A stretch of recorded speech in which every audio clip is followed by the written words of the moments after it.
नमस्कार दोस्तों, स्वागत है आपका प्रयास एजू हब के इस डिजिटल मंच पे। मैं कमल बाजी और आप मेरे साथ देख रहे हैं 6th ग्रेड थर्ड टास्क आधारित टेस्ट सीरीज 1.0 के L1 के मैथ्स के क्वेश्चनों का मैं सॉल्यूशन करवा रहा हूं आपको। देखो 100 to 200 कितनी प्राइम नंबर होती है, ये प्रश्न पूछा है। ठीक है, 100 से 200 के बीच में कितनी प्राइम नंबर होती है बंधु? 100 से 200 के मध्य, हाँ जी, देखो 1 से 100 के मध्य 25 अभाज्य संख्याएं होती है। 1 से 100 के बीच कितनी अभाज्य संख्याएं होती है? 1 से 100 के बीच 25 अभाज्य संख्याएं होती है। ओके, देन इसके बाद में 100 से 200 के बीच कितनी अभाज्य संख्याएं होती है? 21 अभाज्य संख्याएं होती है। अगर आपको कोई पूछे 1 से 200 के बीच कितनी अभाज्य संख्याएं होती है, तो 1 से 200 के बीच टोटल कितनी होती है? 46 अभाज्य संख्याएं होती है। तो 100 से 200 के मध्य फिक्स है कितनी होती है? 21 अभाज्य संख्याएं होती है। हाँ जी, यदि सभी अभाज्य संख्याओं का योग x है, x का मतलब सभी अभाज्य संख्याएं हैं 2, 3, 5, 7, 11, 13 ऐसे।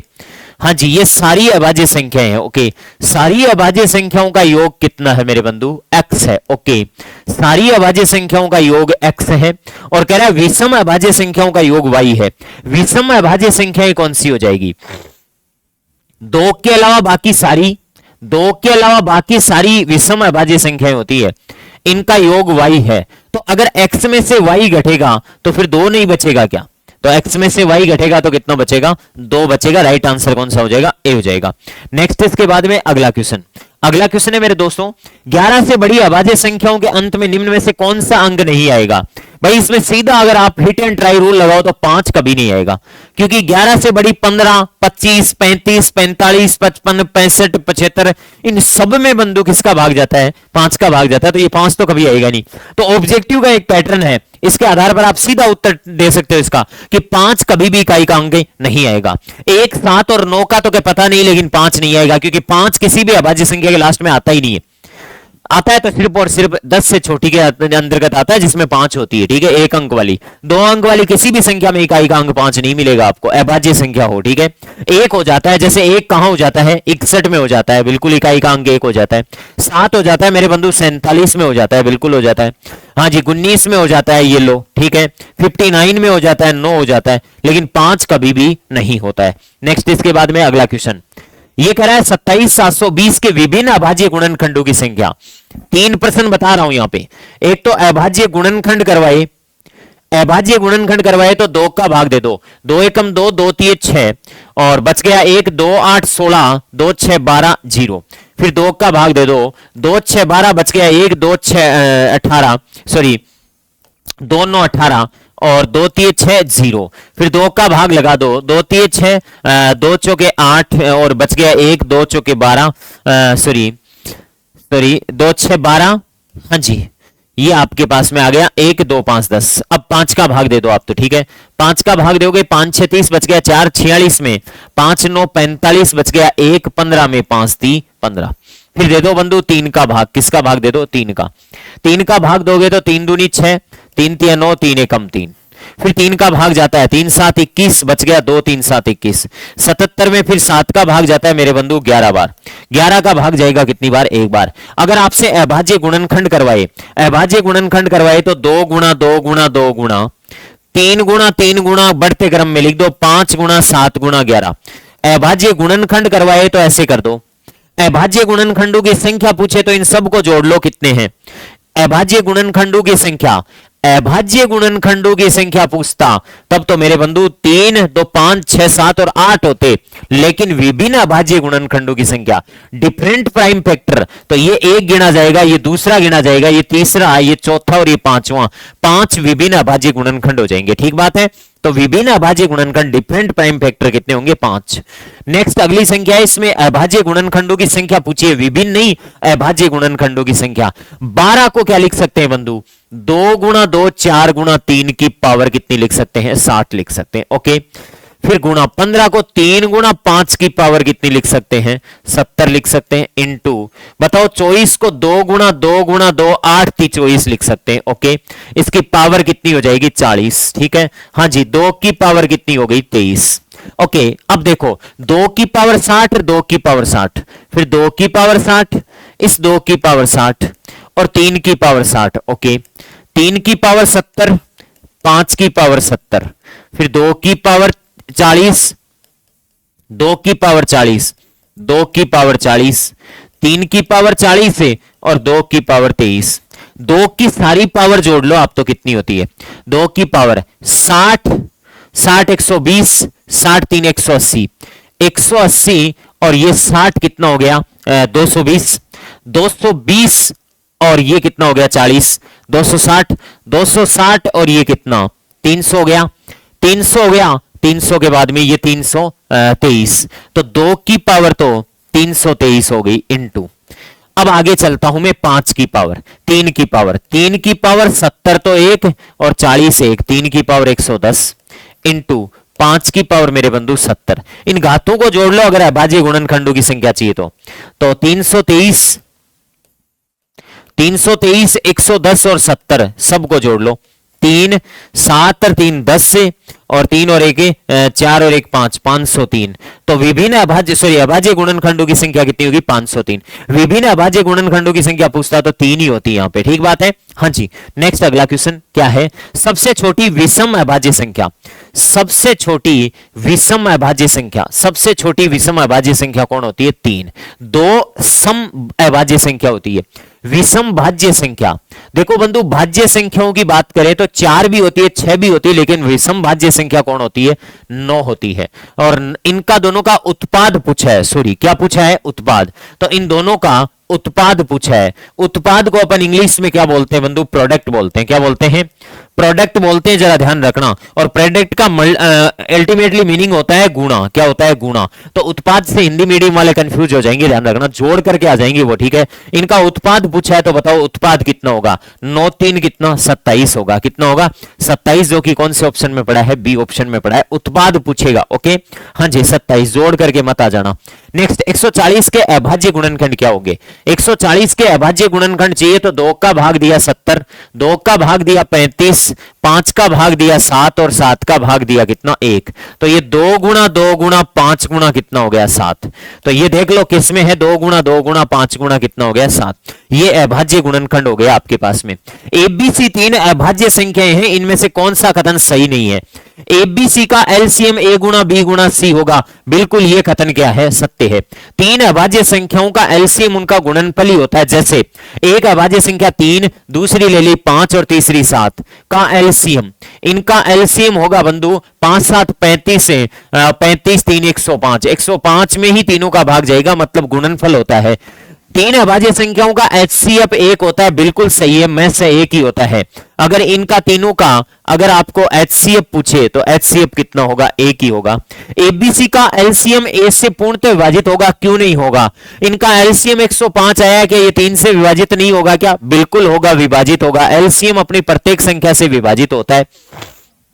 एबीसी का एलसीएम 1 होगा, ये कभी नहीं होगा, ये गलत है, ये क्या है असत्य है। ये कथन क्या है असत्य, तो आपको पूछा है सत्य नहीं है, तो राइट आंसर कौन सा हो जाएगा डी हो जाएगा। ओके दोस्तों, ये इस प्रकार से अगला प्रश्न है कि निम्न में से कौन सा कथन असत्य नहीं है।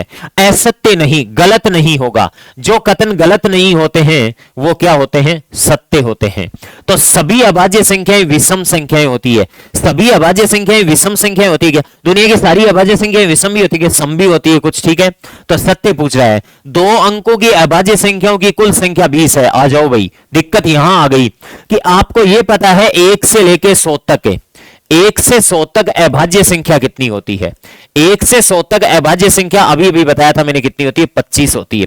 तो मैं एक अंकीय देख लेता हूं, कितने अंकीय, एक अंकीय देख लेता हूं। एक अंकीय होती है 2 3 5 7, ओके कितनी हो गई 4। तो मुझे एक बात बताओ, 2 अंकीय कितनी बचेगी, 2 अंकीय। एक अंकीय यदि 4 है तो 4 घटा लो 25 में से, कितना बचेगा भाई 21। तो मैं कह रहा हूं कि 2 अंकीय अभाज्य संख्याओं की कुल संख्या 21 होती है, जबकि ये कह रहा 20 है, तो ये तो क्या है असत्य है, ये भी असत्य हो गया। एक अंक वाली केवल 3 अभाज्य संख्या होती है, हमारे सामने 4 दिख रही है, 3 नहीं कितनी होती है 4 होती है। ये कथन भी क्या हो गया गलत हो गया, असत्य हो गया, ये भी असत्य हो गया। एक अभाज्य संख्या के केवल 2 ही गुणनखंड होते हैं, यह बात सत्य है बंधु। तो सत्य पूछिए तो डी ऑप्शन करेक्ट होगा। तो सभी अभाज्य संख्याएं विषम होती है, कोई जरूरी नहीं है। दो अंकों की अभाज्य संख्याओं की संख्या 20 ही होती है, 21 होती है। एक अंक वाली 3 नहीं 4 होती है हमारे पास में। एक अभाज्य संख्या के दो ही गुणनखंड होते हैं, सही बात है, दो ही गुणनखंड होते हैं किसी भी अभाज्य संख्या के। जैसे अभाज्य संख्या 2 है, इसके दो ही गुणनखंड होंगे, एक व कितना 2, ठीक है। जैसे 5 है, इसके दो ही गुणनखंड होंगे, एक व 5। जैसे 11 है, इसके दो ही गुणनखंड होंगे, एक व 11। ओके, तो दो अभाज्य संख्याओं के एक अभाज्य संख्या के दो ही गुणनखंड होते हैं, बात सही है। ओके, ये इस प्रकार से। ओके, नेक्स्ट इसके बाद में ये कंप्लीट होते हैं आपके L1 के मैथ्स के क्वेश्चन का सॉल्यूशन करवाया। Okay, thank you. नमस्कार दोस्तों, ग्रेड 3 लेवल फर्स्ट, कैसे हैं आप लोग? उम्मीद है सब बढ़िया होंगे। तो अपने जो साइंस के क्वेश्चंस थे उनका मैं आपको सॉल्यूशन प्रोवाइड करता हूं। पहला क्वेश्चन है मोमबत्ती के जलने की प्रक्रिया, मतलब भौतिक रासायनिक परिवर्तन से संबंधित क्वेश्चन है। और इस चैप्टर का क्वेश्चन अगर एग्जाम में नहीं है तो ये मान लेना एग्जाम रद्द कर दी जाएगी। कहने का मतलब ये कि क्वेश्चन इस पे चैप्टर से आएगा ही आएगा। तो मोमबत्ती के जलने, मोमबत्ती से ज्यादा इंपॉर्टेंट है यहाँ पे जलने। जलना जो है भौतिक परिवर्तन भी है और रासायनिक भी है। क्यों है? जिसको ये नहीं पता है वो तैयारी करना छोड़ दे, क्योंकि ये तब तक आपको पता हो जाना चाहिए कि भौतिक और रासायनिक क्यों है। तो ये भौतिक इसलिए क्योंकि मोम जलने से पहले मोम पिघलता है, बिना पिघले मोम जल नहीं सकता, और मोम का पिघलना भौतिक परिवर्तन है और पिघलने के बाद जलना परिवर्तन है। तो मोमबत्ती के जलने में मोम का पिघलना शामिल है, और मोम का पिघलना भौतिक है, मोम का जलना रासायनिक है। तो मोमबत्ती का जलना भौतिक एवं रासायनिक दोनों है। अगर आपके एग्जाम में ऑप्शन कुछ इस तरीके से बनाए गए कि आपको भौतिक और रासायनिक दोनों में से एक मानना है, तो आप केवल रासायनिक मानेंगे, क्योंकि पिघलने से ज्यादा महत्वपूर्ण यहाँ पे जलना है। ऐसे होता है भोजन का पाचन और रक्त का थक्का जमना। तो रक्त का थक्का जमना, भोजन का पाचन होना और मोमबत्ती का जलना, ये तीनों भौतिक और रासायनिक दोनों परिवर्तन है। अगर ऑप्शन की मजबूरी हो कि एक मानना है तो फिर अपन भौतिक परिवर्तन रासायनिक परिवर्तन मानेंगे। निम्नलिखित में से कौन सा रासायनिक परिवर्तन है? तो रासायनिक परिवर्तन होने का मतलब ऐसा परिवर्तन जिसको अंडू नहीं किया जा सकता, कंट्रोल जेड नहीं कर सकते, ठीक है। तो पानी को उबालने पर भी पानी रहेगा, ये भौतिक परिवर्तन है। फलों को काटना, फलों का पकना और काटना दोनों में अंतर है। आम को काटने के बाद भी आम ही है, और आम को नहीं काटोगे तो भी आम ही है। हाँ, आम को अगर पकने की बात की जाए तो कच्चा आम वो कैरी है, अलग है, ये पक्का आम। तो आम का पकना रासायनिक परिवर्तन है, काटना भौतिक परिवर्तन है। तारों का टिमटिमाना, इसमें तो कोई परिवर्तन हो ही नहीं रहा है। सब्जियों का पकना, हाँ, पकने के बाद एक अलग सब्जी बन गई वो, ठीक है। तो ये जो है रासायनिक परिवर्तन है। अच्छा क्वेश्चन है। सोडियम क्लोराइड मतलब NaCl, एक यही फॉर्मूला है जो हमें आता है, को जल के विलयन से पृथक करने के लिए कौन सी विधि, मतलब सोडियम क्लोराइड जो है वो पानी में घुला हुआ है और उसको पानी से सेपरेट करना है, तो कौन सी विधि काम में लेनी है? तो आपको पता है निस्यंदन, छानेंगे तो पानी और दोनों छन के चले जाएंगे। विभेदी निष्कर्षण, क्रोमेटोग्राफी नहीं। क्रिस्टलन, धूप में क्रिस्टल बनने के लिए छोड़ दो, पानी उड़ जाएगा और नमक के क्रिस्टल बन जाएंगे। तो समुद्री जल से नमक इसी विधि से बनाया जाता है। पोटेशियम का प्रतीक होता है, पोटेशियम का प्रतीक P नहीं होता है, सबसे बड़ी गड़बड़ी होती है। P का मतलब होता है फॉस्फोरस, ये है लेड, और ये है पैलेडियम, और ये है पोटेशियम। पोटेशियम को रखा जाता है कैरोसिन में। अब आपको फटाफट कमेंट करके बताना है कि तेल में, पानी में किसको रखा जाता है? जब किसी गतिशील वस्तु की चाल को दुगना किया जाता है, गतिशील वस्तु की चाल को, यानी उसकी स्पीड को v से 2v हो गया, चाल जो है वो दुगनी हो गई, तो इसका त्वरण दुगना हो जाएगा। त्वरण जो होता है वो होता है सब दूरी बटा, तो त्वरण दुगना हो जाएगा, बिल्कुल सही बात है। संवेग दोगुना हो जाएगा, mv, ये भी दोगुना हो जाएगा। इसकी गतिज ऊर्जा दोगुनी हो जाएगी, इसकी स्थितिज ऊर्जा दोगुनी हो जाएगी। बड़ा ही अच्छा क्वेश्चन है, अभी बड़ा ही अच्छा क्वेश्चन है। क्या होना चाहिए इसका उत्तर? तो देखो, क्वेश्चन की लैंग्वेज में ही उत्तर छुपा है, ठीक है। पहली बात तो ये कि चाल जो होती है वो अदिश राशि होती है, और अदिश राशि में त्वरण और संवेग होता ही नहीं है। तो पहला और दूसरा दोनों ऑप्शन हो गए डिलीट।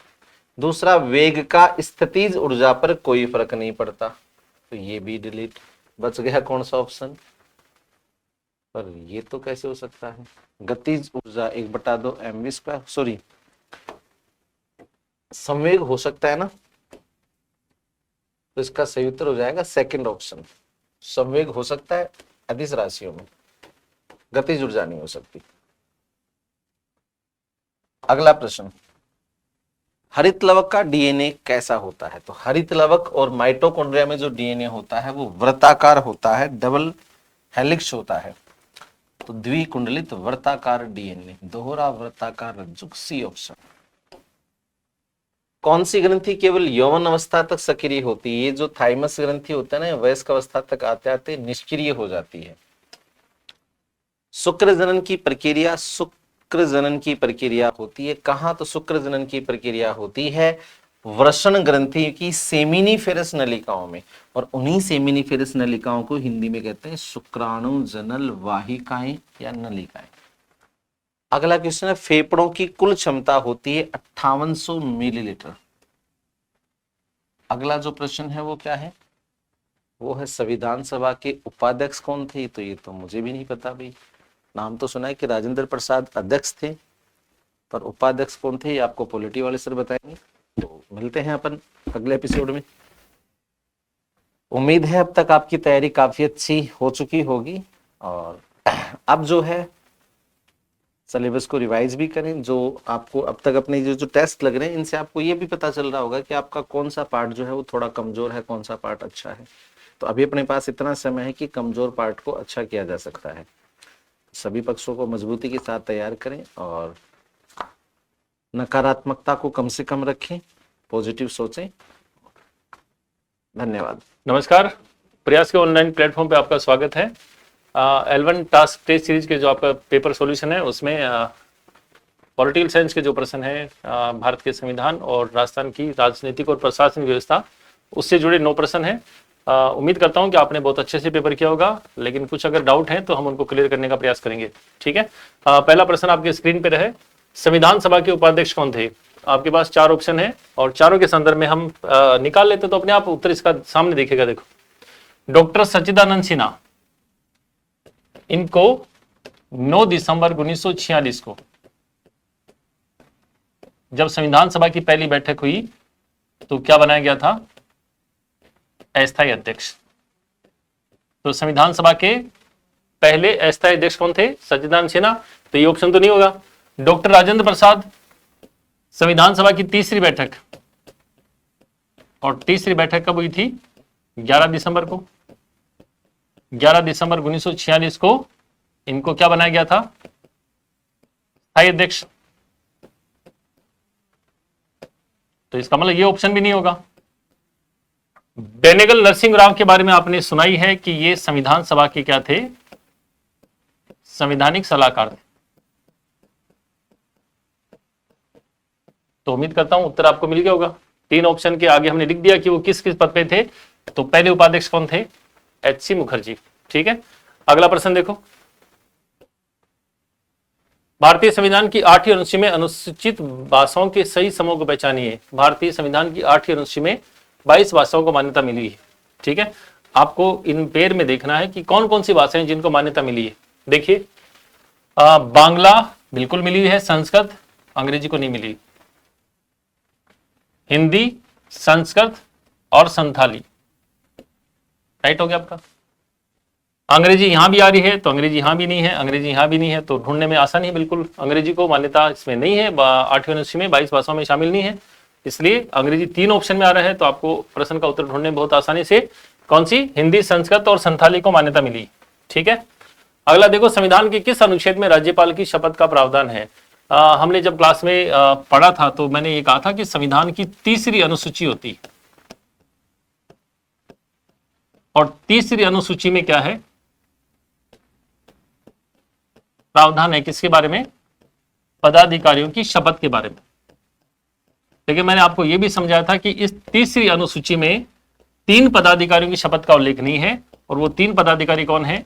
एक है राष्ट्रपति, एक होते हैं भारत के उपराष्ट्रपति, और एक होते हैं राज्य के राज्यपाल।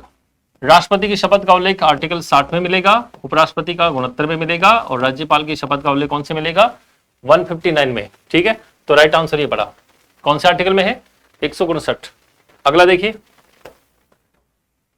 संविधान सभा के हीरालाल शास्त्री ने किस रियासत का संविधान सभा की जो देशी रियासतों के प्रतिनिधि थे, तो राजस्थान से हीरालाल शास्त्री ने कौन सी रियासत का प्रतिनिधित्व किया था? तो हीरालाल शास्त्री कौन सी रियासत के द्वारा भेजे गए प्रतिनिधि थे? जयपुर रियासत। जयपुर से 2 प्रतिनिधि गए थे, CS वेंकटाचार्य और कौन थे? हीरालाल शास्त्री। ठीक है, अगला प्रश्न देखो। राजस्थान उच्च न्यायालय की पीठ स्थित है, तो ये थोड़ा सा कंफ्यूज मत हो जाना इसमें। पीठ का मतलब है न्यायालय कहां स्थित है, तो पीठ कहां है? जोधपुर में। और उसकी एक बेंच जो है खंडपीठ, वो कहां पर है? 1977 से हमने स्थापित कर रखी है, कहां से? जयपुर में। ठीक है, तो पीठ कहां है? ध्यान से पढ़ेंगे तो आराम से मिलेगा। पीठ को खंडपीठ समझ लेंगे तो उत्तर आपका गलत हो सकता है, लेकिन पीठ का मतलब मुख्य जो बेंच है वो कहां है? तो मुख्य रूप से कहां स्थित है? हाईकोर्ट जोधपुर में स्थित है। अगला प्रश्न देखो। Pro tem speaker. प्रोटेम स्पीकर कौन होता है? एक अस्थायी अध्यक्ष होता है, इसको हम सामयिक अध्यक्ष भी बोलते हैं। क्या बोलते हैं? सामयिक अध्यक्ष। और इसको हम क्या बोलते हैं? अंशकालिक अध्यक्ष भी बोलते हैं। ठीक, कार्य क्या होता है कि नवनिर्वाचित जो विधानसभा होती है उनके सदस्यों को क्या करवाते हैं? शपथ दिलवाते हैं। और इनकी नियुक्ति जो है वो राज्य के संदर्भ में है, तो राज्य के राज्यपाल विधानसभा की किसी ऐसे वरिष्ठ सदस्य को जो पूर्व में सदन का सदस्य रह चुका उसको प्रोटेम के रूप में नियुक्ति दी जाती है। और प्रोटेम स्पीकर बाद में विधानसभा के सभी निर्वाचित सदस्यों को क्या दिलवाएंगे? शपथ दिलवाएंगे। तो प्रोटेम का काम शपथ दिलवाना था, तो प्रोटेम को शपथ कौन दिलवाएगा? वो कौन दिलवाएगा? राज्य का राज्यपाल। आगे देखिए, भारत का राज्याध्यक्ष होता है, who is the head of state?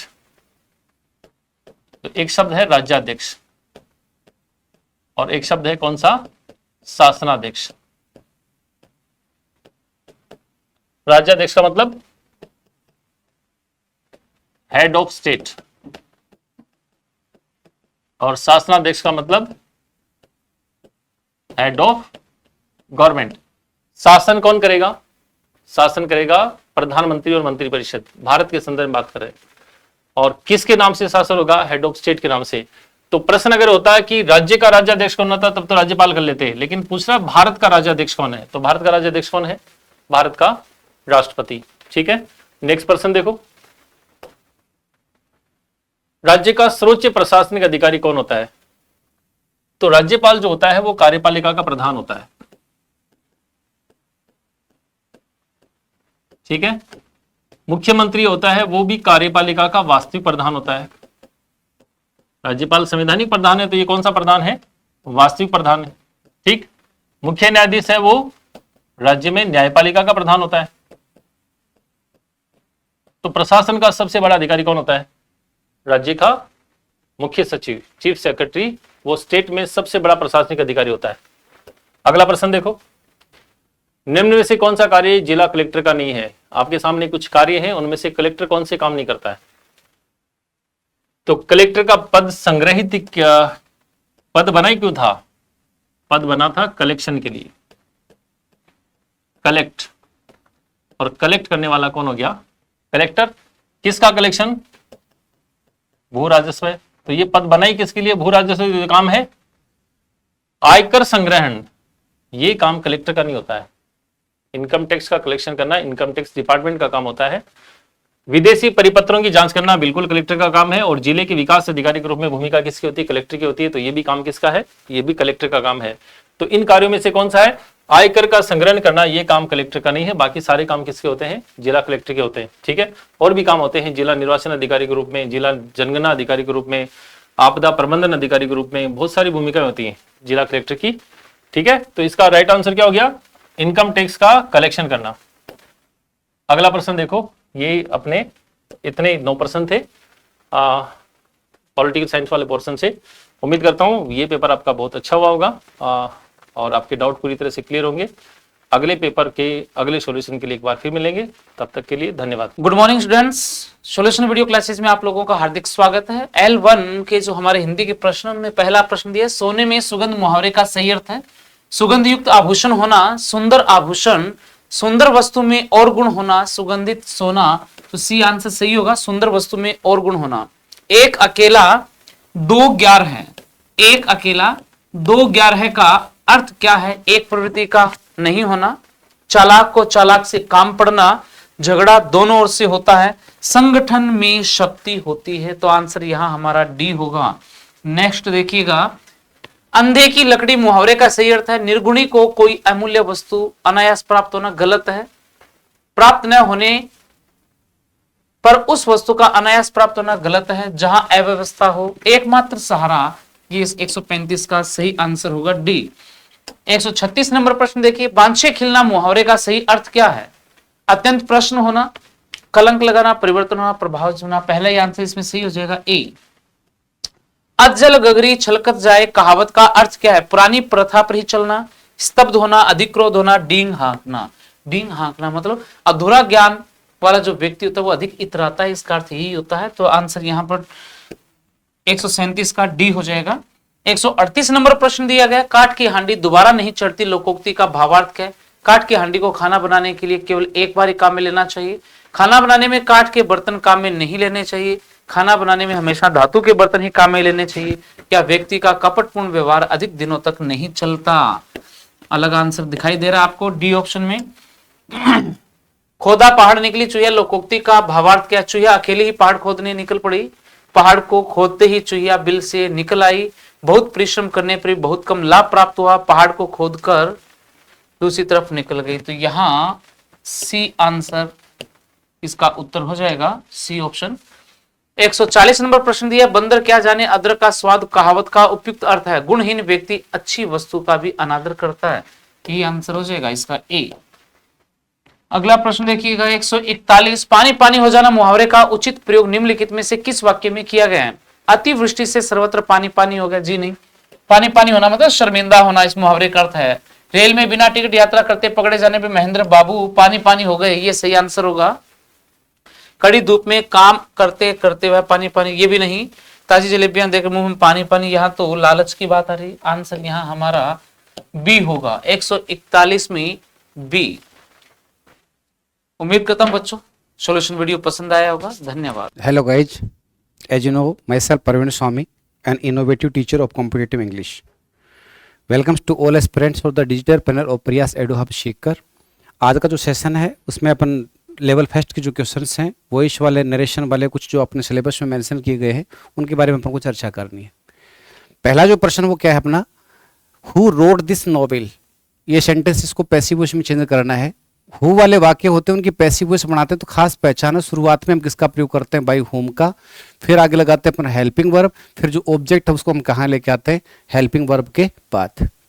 अब जरूरी नहीं कि बाई होम का ही प्रयोग हो, वो वर्ब कैसी है, वो प्रेपोजिशन कौन सा लेती है, ठीक है, उसके अकॉर्डिंग हम क्या करते हैं? उचित प्रेपोजिशन का प्रयोग करते हैं। हो सकता है टू होम का प्रयोग भी हो जाए, लेकिन राइट के या रिटर्न जो होता है उसके साथ वर्ब प्रेपोजिशन जो आता है वो कौन सा आता है? बाई आता है। तो इसकी पैसिव बनाओगे तो क्या बनेगा? By whom was this novel written. By whom was this novel written. तो आपका सही जो सटीक उत्तर होगा वो कौन सा होगा? सी पार्ट हो जाएगा, by whom was this novel written, ऐसा बोल दोगे आप। अगला प्रश्न वो क्या कह रहा है जरा देखिए आप।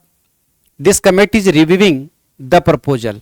इज के साथ वर्ब की first form plus ING form दे रखी है। तो एक बात तो कंफर्म है कि एक्टिव वॉइस जो है उसमें अपन देखें, एक्टिव वॉइस में अपन देखें तो एक्टिव वॉइस में टेंस कौन सा है? तो टेंस है यहाँ पे प्रेजेंट कॉन्टिन्यूअस। और प्रेजेंट कॉन्टिन्यूअस टेंस के वाक्य उनको आप पैसिव वॉइस में बदलोगे तो हेल्पिंग वर्ब कौन सी आएगी? इज एम आर, साथ में क्या लगाएंगे? बीइंग, और फिर वर्ब भी कौन सी फॉर्म आ जाएगी? Third form. तो इस वजह से अपन देखें तो यहाँ पे इज रिव्यूइंग दे रखा है यहाँ पे, ठीक है। ऑब्जेक्ट क्या? The proposal. तो सबसे पहले किसको रखोगे? The proposal is being reviewed by the committee. तो सही उत्तर आपका कौन सा हो जाएगा? बी हो जाएगा। अगला प्रश्न जो अपन देखें, नेक्स्ट प्रश्न जो है, identify the correct passive form. They made him king. They यहाँ पे सब्जेक्ट है, मेड यहाँ पे वर्ब है, हिम यहाँ पे ऑब्जेक्ट है, किंग यहाँ पे है ऑब्जेक्टिव कॉम्प्लीमेंट। जब किसी वाक्य में ऑब्जेक्ट और ऑब्जेक्टिव कॉम्प्लीमेंट को सब्जेक्ट से जोड़ने वाली मेन वर्ब आती है तो उस मेन वर्ब को अपन बोलते हैं कॉम्प्लेक्स ट्रांजिटिव वर्ब, जिसके लिए हिंदी टर्म आती है संयुक्त सहकर्मक क्रिया। और संयुक्त सहकर्मक क्रिया वाले वाक्य होते हैं उसमें पैसिव वॉइस बनाते हैं तो ऑब्जेक्ट से बनाते हैं, ऑब्जेक्टिव कॉम्प्लीमेंट से नहीं बनाते। तो सबसे पहले यहाँ पे किसका प्रयोग करोगे? ऑब्जेक्ट के रूप में यहाँ पे ही आ गया। टेंस कौन सा है? मैड वर्ब की सेकंड फॉर्म है, सिंपल पास्ट टेंस आ गया। सिंपल पास्ट टेंस के वाक्यों को पैसिव वॉइस में चेंज करते हैं तो हेल्पिंग वर्ब आती है वोज अथवा वर। तो इस आधार पे देखें तो क्या बोलोगे, ही वोज मैड। ऑब्जेक्टिव कॉम्प्लीमेंट को हम कहां रखेंगे, मैड के बाद रखेंगे। किंग बाई और आगे क्या लिख दोगे, देम। अगर बाय देम नहीं लिखा तो भी कोई इश्यू नहीं है, क्योंकि दे है वो अनइम्पोर्टेंट या वेग सब्जेक्ट होता है जिसे पैसिव फॉर्म में ऑब्जेक्ट के स्थान पर रखने की आवश्यकता नहीं होती। ठीक है, तो यहां इसका सही उत्तर कौन सा है आपका, he was mad king, he was mad a king by them. ठीक है, इस आधार पे देखें तो ऑलरेडी इसमें बाई देम दे रखा है, तो इस आधार पे अपन क्या कर लेंगे, इस उत्तर को मान लेंगे। ठीक है, हालांकि इसमें बिल्कुल करीबी उत्तर दे दिए, विवादास्पद प्रश्न की रेंज में आ गया। ठीक है, तो he was mad a king by them, ये बिंदु है, बाई देम। तो ही वॉज मैड किंग, इसकी जगह थोड़ा चेंज करना था अपन को, वॉज की जगह जैसे मान लो अपन इज वगैरह लगा दें, तो इस आधार पे देखें तो आपका उत्तर क्या बन जाएगा, ये वाला पार्ट बन जाएगा। आगे देखिए, which is the active form of the decision was taken by the board. Was के साथ वर्ब की थर्ड फॉर्म दे रखी है, तो एक बात कन्फर्म है कि एक्टिव वॉइस जो है उसमें क्या होगा, वर्ब की सेकंड फॉर्म होगी, क्योंकि वर्ब की सेकंड फॉर्म आती है सिंपल पास्ट टेंस का वाक्य अगर आता है तो वहां पे हम पैसिव फॉर्म में हम क्या करते हैं, वॉज वर्ब के साथ क्या लगाते हैं, वर्ब की थर्ड फॉर्म लगाते हैं। तो यहाँ पे द बोर्ड क्या होगा, इसमें सब्जेक्ट बन जाएगा, तो क्या बोलोगे, द बोर्ड। ठीक है, टेक की सेकंड फॉर्म क्या होगी, took, the board took the decision, ये आपका सही उत्तर माना जाएगा। अगला प्रश्न जो है वो क्या रहे जरा देखिए आप, nobody has answered the question. Nobody है वो अनइम्पोर्टेंट सब्जेक्ट है, ठीक है, जिसे पैसिव वॉइस में ऑब्जेक्ट के स्थान पर रखने की जरूरत है नहीं। तो आप क्या करोगे, इसमें सेंटेंस हमारा नेगेटिव भी है, तो the question has not been, the question has not been answered, इस प्रकार से उत्तर आपका बन जाएगा। तो देखिए कौन से ऑप्शन में है, the question has not been, ठीक है, आंसर्ड। तो आपका सही जो उत्तर होगा वो कौन सा हो जाएगा, बी, क्योंकि नोबडी वो नेगेटिव वर्ड देने वाला शब्द है। नोबडी का प्रयोग अगर अपन ऑब्जेक्ट की जगह नहीं करते, ठीक है, अनइम्पोर्टेंट सब्जेक्ट है, लेकिन भाव कैसा दे रहा है, ये नेगेटिव दे रहा है, तो वो नेगेटिव सेंस है वो मैनेज रखने के लिए हम क्या करते हैं, इस वाक्य में नेगेटिव वर्ड का प्रयोग कर देंगे। तो हैज के साथ क्या लगा दोगे आप, नोट लगा दोगे, राइट जी। आगे अपन देखते हैं नेक्स्ट बात, अगर अपन देखें अगला जो पर्सन कह रहा है वो क्या कह रहा है, he said to me please close the door. Please वाले वाक्य होते हैं उनको हम इनडायरेक्ट स्पीच में चेंज करते हैं, तो हम क्या करते हैं, रिपोर्टिंग वर्ब वाला जो भाग होता है उसमें रिक्वेस्ट वर्ड काम में लेंगे और प्लीज अथवा काइंडली को हटा देंगे। तो क्या बोलोगे, she requested him to close the door, ये आपका सटीक उत्तर हो जाएगा, ये आपका राइट आंसर माना जाएगा। प्लीज और काइंडली को हटा दिया जाता है। डोंट वाले वाक्य होते हैं उनमें हम डोंट को हटाकर या तो क्या करते हैं, टू से पहले नोट लगाते हैं, या फिर रिपोर्टिंग वर्ब वाला जो पार्ट होता है उसमें हम क्या करते हैं, फॉरबिड अथवा प्रोहिबिट जैसे शब्दों का प्रयोग कर देते हैं। तो क्या कह रहा है, the teacher said to the boys, शिक्षक ने लड़कों से कहा, डोंट मेक ए नॉइज, मतलब शोर नहीं करना। तो शिक्षक जो है वो बच्चों को बोल रहा है, तो ऑर्डर है, और ऑर्डर है तो क्या कहोगे, the teacher order the students या boys not to make noise, ये आपका सही उत्तर माना जाएगा। सटीक उत्तर यही होगा आपका। नेक्स्ट पर्सन जो वो कह रहा है वो क्या कह रहा है, he said I have been waiting for 2 hours. इस सेंटेंस को इनडायरेक्ट स्पीच में बदलना है, तो सेड का यहाँ पे सेड रह जाएगा, इन्वर्टेड कोमा को हटाने के लिए दैट का प्रयोग कर दो। आई क्या फर्स्ट पर्सन फर्स्ट फॉर्म है, किसका प्रयोग कर दोगे, ही का। यहाँ पे हैव बीन है, इधर पास्ट टेंस, तो हैव बीन किस में बदला जाएगा, हैड बीन में। तो he said that he had been waiting for 2 hours, ये आपका सटीक उत्तर माना जाएगा। और लास्ट एंड फाइनल जो क्वेश्चन की ओर अपन नजर डालें तो क्या कह रहा है, are you coming with us, they asked him. मतलब सेंटेंस है उसमें रिपोर्टेड स्पीच वाला भाग है, उसमें इंटरोगेटिव सेंटेंस है जिसकी शुरुआत किससे हो रही है, हेल्पिंग वर्ब से, और हेल्पिंग वर्ब से इंटरोगेटिव सेंटेंस की शुरुआत होती है तो उसमें इन्वर्टेड कोमा को हटाने के लिए हम प्रयोग करते हैं इफ अथवा वेदर का। किसका प्रयोग करते हैं, या तो इफ का या फिर किसका प्रयोग करते हैं, वेदर का। तो दे आस्क्ड हिम, यहां तक की बात तो सेम आ गई, तो क्या कहोगे, दे आस्क्ड हिम। और आगे किसका प्रयोग कर दिया, इफ का। अब यहां पे चेंज करना है, आर यू, तो इस सेंटेंस को सिंपलीफाइड करो, सिंपलीफाइड करोगे तो क्या कहोगे, यू आर। तो यू चेंज हो जाएगा किसके अनुसार, हिम के अनुसार। तो क्या बोलोगे, इफ ही। यहां पे टेंस कौन सा है, प्रेजेंट कॉन्टिन्यूअस। रिपोर्टिंग वर्ब है वो पास्ट टेंस में है, तो प्रेजेंट कॉन्टिन्यूअस किस में चेंज हो जाएगा, पास्ट कॉन्टिन्यूअस में। तो क्या बोलोगे, ही वॉज कमिंग विद अस। क्या है, फर्स्ट पर्सन थर्ड फॉर्म है, सब्जेक्ट के अनुसार चेंज होगा। सब्जेक्ट क्या दे रखा है हमारे पास यहाँ पे, दे, तो दे का ऑब्जेक्टिव केस क्या बन जाएगा, देम। ये उत्तर होगा आपका, यानी दे asked him if he was coming, ठीक है, विद देम। तो यहाँ पे देखो he comes with them, if they नहीं रखा तो क्या दे रखा है, वेदर दे रखा है, तो क्या दिक्कत होगी, आपका उत्तर कौन सा हो जाएगा, वेदर हो जाएगा, क्योंकि दोनों का प्रयोग हम किसकी जगह करते हैं, इन्वर्टेड कोमा की जगह करते हैं। इस प्रकार से आपका पेपर सॉल्यूशन कंप्लीट हुआ। आगे आगे पेपर जो होते हैं वो थोड़े से स्तर से अपन देखें तो कठिनाई स्तर से अपन थोड़ा सा सामान्य स्तर की ओर ले जाएंगे, जिससे आप डिमोटिवेट नहीं हो। ओके जी जनाब।